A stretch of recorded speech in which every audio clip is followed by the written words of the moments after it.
Paige from PaigeeWorld, and in this video tutorial, I'm going to be talking about patterns on fabric. This video should help you understand grain a little bit better, as well as how patterns change with wrinkles and pleats. Let's get started!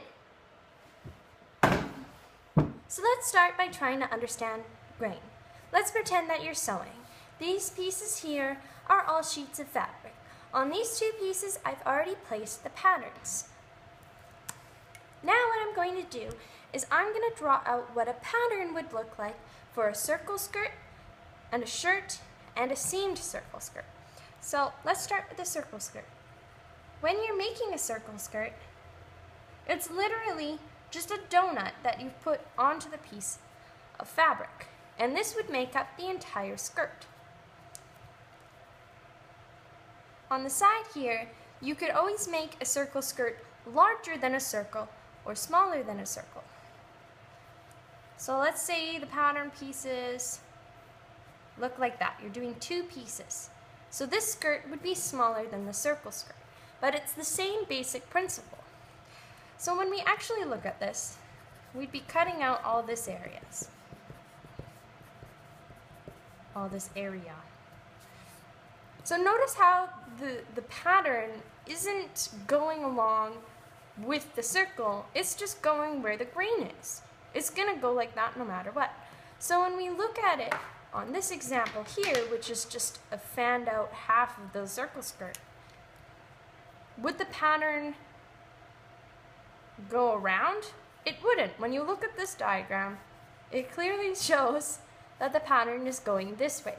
Same thing with these skirts. You can't just go across like this. Because does that make sense in this diagram?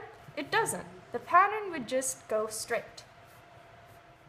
So your pieces for a shirt could look, this is a very square shirt, but it would look something like this. You know, you got your front, you've got your back, the sleeves look something like that.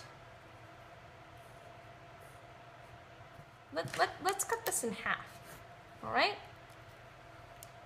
When you look at this pattern, would it make sense to just kind of draw your lines like that? No, it doesn't make sense at all.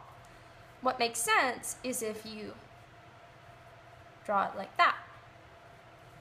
Except, you know, I drew the shirt kind of wrong. Whoopsie poopsie. It would look something like that.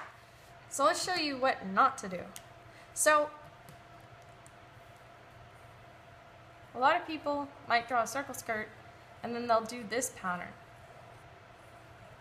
But could you buy a fabric that had just a bunch of these circles?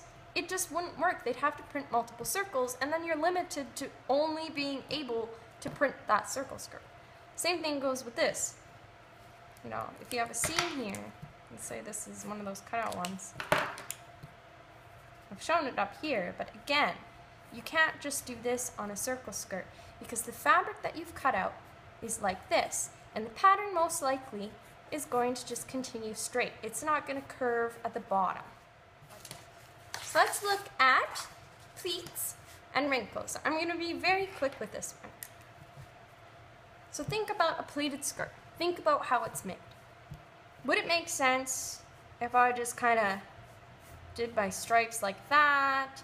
And okay, well I want it like a, you know, plaid skirt or whatever. No, that doesn't work. Look at this image here. This pink line is showing the fabric that's going behind. So if I was going to do a stripe, I would go across like this. Well, you wouldn't see this part. And then the stripe goes up like that, and then it continues. So when you look at it, ignoring the behind thing there, the lines would look something like that. And then when you start doing the upward lines, you just have to remember, okay, well there's going to be a line here, which means there's like a line around here, which means I can put a line here. And then you would just continue your skirt. But let's look at wrinkles. So would you go like straight like that? You wouldn't. So let's look here. You go you'd follow that little wrinkle thing, and then you'd continue up. So, whoop, down, like that. Then, as you're leaving that little wrinkled area, you would just kind of continue on. And the pattern piece for sleeves looks something like that. So it would look like that. So when you've got your sleeve, it's again going like that. That's a horrible job on wrinkles, but hopefully that makes you understand the seam part of it. I hope this video has given you some useful insight on how to implement patterns onto fabric. Please like all of our other social media and check out PaigeeWorld.com for more great artists and tutorials. Thank you so much. Bye! Today's video feature goes to PaigeeWorld user Mona Bunny. Let's check out their cool art.